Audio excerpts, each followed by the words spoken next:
Hello, scumbags, and welcome to Unleashed, the show with no leashes whatsoever. I'm Andrew Fantasia, and I'm joined once again by the one, the only, Mr. Joshua Lucas. How's it going, Josh? You know, it's going really well. I feel pretty, oh so pretty. Pretty and witty? And good. We need Sorry, to I feel probably pretty blew out more the mic. often. There's not enough feeling pretty on this channel. What we got going on right now is a little bit of a part two, if you will, to the Unleashed that we released just yesterday, because there's more to say, and we talked about the Thrawn book, the sequel book. Is it Alliance or Allegiance? It's one of those two.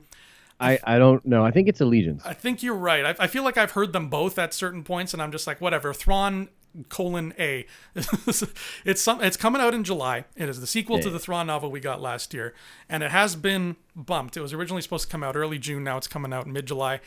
And we talked about in the last Unleashed. You can check that on the channel. We pondered maybe the reason it's being delayed has to do with some canon tweaks, maybe some additions from old EU things. But what we want to go further with today is, what if that delay... Oh, thank you. It's called Alliances. That's the actual title of the book. This just breaking right now. We heard it first. But we're wondering now, what if this delay for Thrawn Alliances has to do with the fact that maybe somebody wants to tie something in to a certain new trilogy by a certain director who may have ruined certain people's childhoods, depending on whether or not you liked The Last Jedi. So, Josh, what do you think of that? I think it's awesome. I mean, I guess my stance on it would be that if Ryan wants to go play in the unknown regions, which, like, in that statement, in the original press release for that, he talked about how they were going to explore a part of Star Wars that had never before been explored in the lore. And so, to my knowledge, the unknown regions are called that because they're pretty wildly unknown. We don't really know much about them. And so, because the Chiss exist out there in the unknown regions, it's very possible that we will go hang out in the unknown regions in Ryan's trilogy. Now, what could be very interesting here is if that threat, that thing that we were talking about yesterday, if that threat that is this thing that was so bad and evil that Thrawn had to come into our galaxy, that he did this preemptive attack, that the Chiss were scared, essentially. If that thing is a huge sort of conflict out there in the unknown regions, it is very possible that that will play a role in the new trilogy if Ryan chooses to set it in the unknown regions. So I think that would be amazing. We could see all sorts of new stuff that we've never seen before. It's very possible that we get sort of new Force users and different things like that. And if this threat is somehow tied to either Snoke or the dark side, it would be really cool to see how all of that plays out, and possibly a good way to segue from this all new trilogy into the next episodes, right? Mm-hmm. And there's so much room to play now. Like I've mentioned before, how we now have 3 time periods. We have Clone Wars era, we have original trilogy era, and we have the Rey and Poe era. And you can literally, when you're coming up with a new story, you can cherry pick any one of those eras. You can be like, I'm going to set it right here. And suddenly you've got a sense of, where the government is at, what kind of vehicles are out there, what kind of people are out there. And you can, it's just like a grab bag. So with the idea of a new trilogy coming out, not knowing where it's going to fall timeline wise is exciting for me, because I'm like, it could be any one of these things. And once we hear when it takes place, that can narrow it down and sort of help us focus in on what it could be. And the idea of setting it in the unknown regions is a really cool choice. Obviously, it's going, like, if you want to be different, if you want to, as Ryan has said, show us a side we've never seen before, unknown regions has planets we've never seen, aliens we've never seen, vehicles, technology we've never seen. There could be a whole race of people who just float around upside down for all we know. Like, it could be anything out there. It could be Yuuzhan Vong out there. Right. Like, they could just have like a little planet where they hang out and build timeshares, and that could be totally normal in that galaxy. So talk about blank slate. Like, that is as blank Yeah. as it gets, baby. So maybe that's what Ryan's going for. And if that's the case, I could get on board with that. And Thrawn Alliances, I should say, could be that great little connective tissue that bridges these two galaxies. Now, what that opens up for me, Josh, and tell me if you think this might be too much now, but that creates a sort of, for lack of I think the best example I can come up with is, look at DC Comics. You have the like the regular Earth, and then you have, you know, the other Earths. This galaxy could be just like another Earth. Like, hey, I feel like telling a story that has, you know, Darth Vader in it, so I'm going to set it in Galaxy 1. But I feel like telling a story that has, you know, Trog Mak, the destroyer of worlds, in it, and he's in Galaxy 2, so let me set it there. And at that point, not only do we have 3 time periods now, we have 3 time periods across 2 galaxies. Do you think that's just like overload at that point, like to have 2 Star Wars galaxies when one has already been so massive? Like, do you think it'll get to a point where it's overwhelming, or do you think we can handle that much info? Well, that's interesting. So that's part of the problem that happened with the extended universe, was that it got too comic booky, it got too crazy, it got all over the place. And I don't know. I feel like maybe pre-Last Jedi, they would have really let this guy do almost whatever he wanted. And I do think it would have been pretty wild. Like, I think that he's trying to play with these deeper ideas of the Force. I feel like he's trying to play with, you know, environments that are not so set in stone, places we don't really know about. Like, and we know he loves sort of slow moving ships going through the galaxy. So there's not a lot of navigational plots out in the unknown regions. There are not a lot of hyperspace lanes. And so you could see a thing where they're literally traversing space with like storms, very, very, you know, hard things to sort of adapt to or get through. You could have a fleet of people out there and a lot of their ships get lost.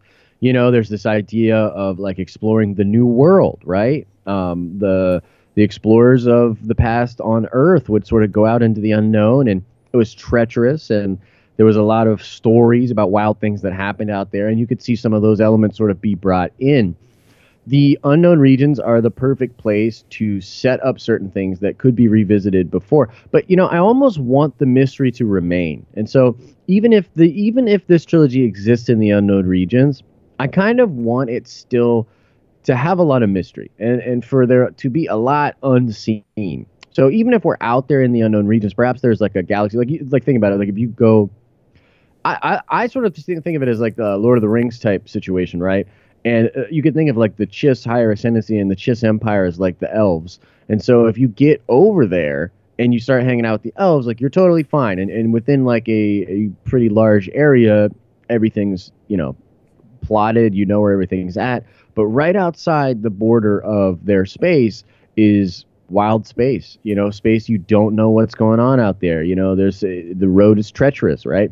And so I would love it if there are little like places within the unknown regions that maybe we visit here and there that you could essentially set up in like a really blank slate way and have different things going on.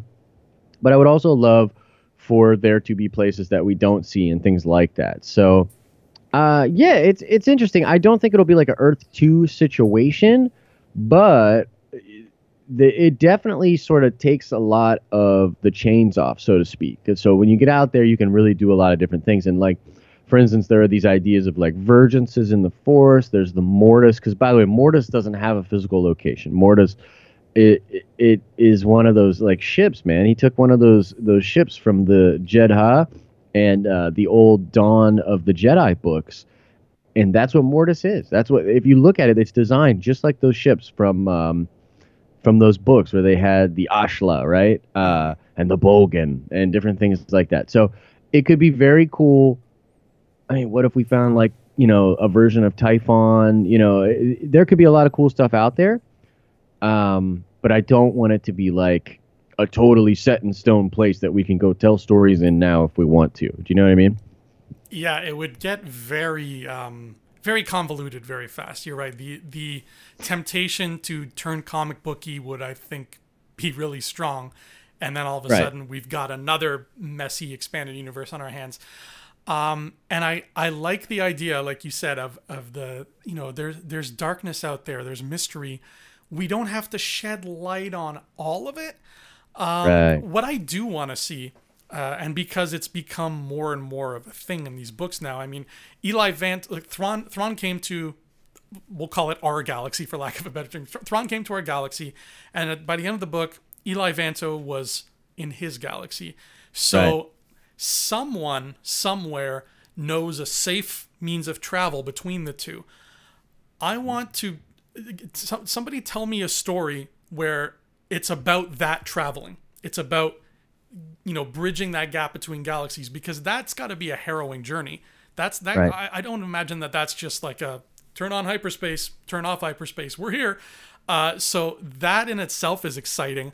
And by telling that story, it kind of warms us, the audience, up to this idea of another place out there. And if you want to eventually get to the point where there's more and more stories being told there, yeah, as long as there's a healthy mix of old and new. I just saw that Matt Damon movie, Downsizing. Okay. How was that? It was cool. It was fun. It was very quirky. It was very odd, but it was fun.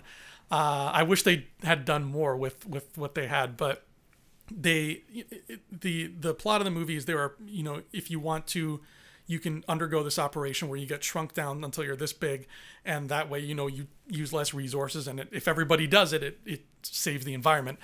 And you know, it gets you thinking, if that happened in real life, if that was a thing where people could get downsized, and let's say half the Earth's population was now downsized, Right. if it gets to that point, then you're going to get to a point where movies, is going to obviously reflect the culture of the world, and there's going to be movies just about small people, and there'll still be movies about big people because they haven't gone anywhere, but you'll have that healthy mix. You'll have movies where there are small people and big people. It's just it's media. It reflects the image of the culture of the time. So if we get to a point where Star Wars is like that, where it's like, now there's so many characters in Universe B, we're going to have that mix of like, okay, this time you're getting a movie in Universe B, this time you're getting a movie back in Universe A again.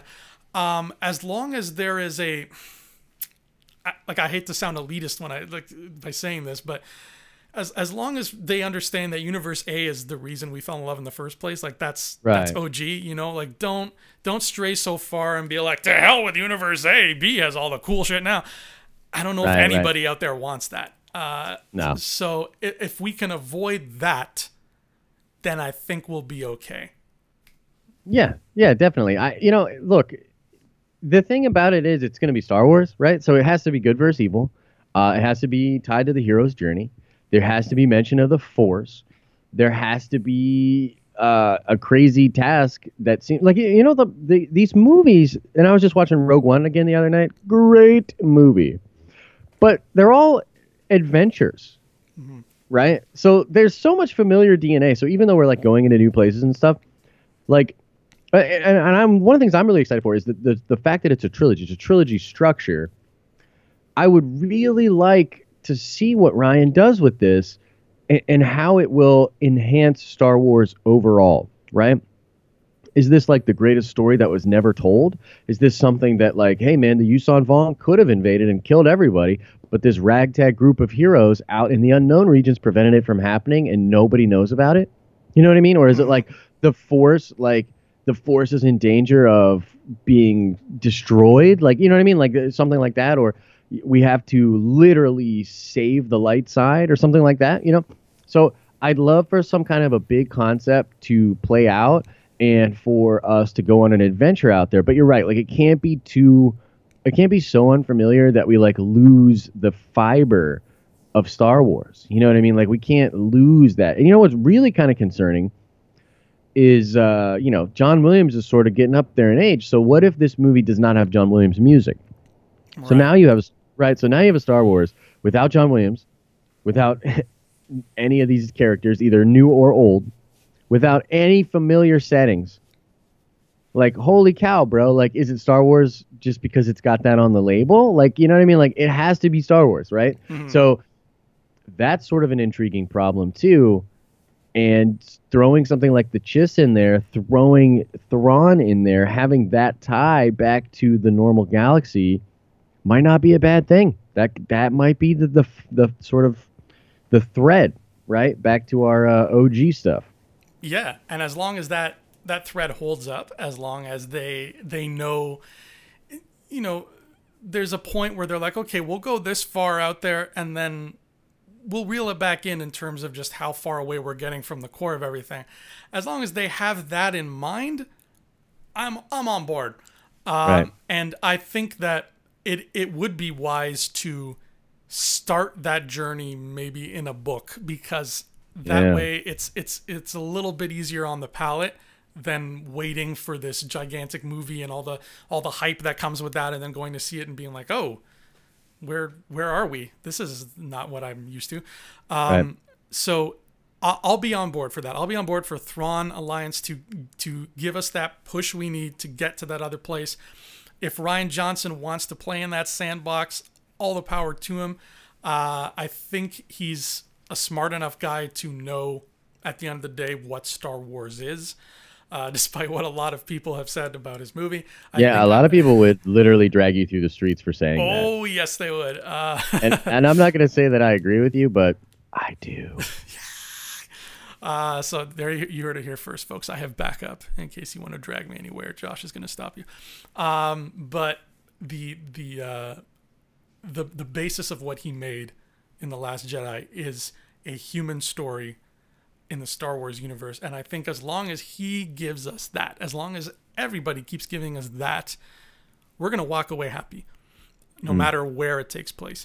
So Thrawn Alliance, what do you guys think? Is this book going to dive into what's out there in the cosmos? Is Neil deGrasse Tyson going to show up at the end of the book and tell us exactly what's going on and how kooky the universe has gotten?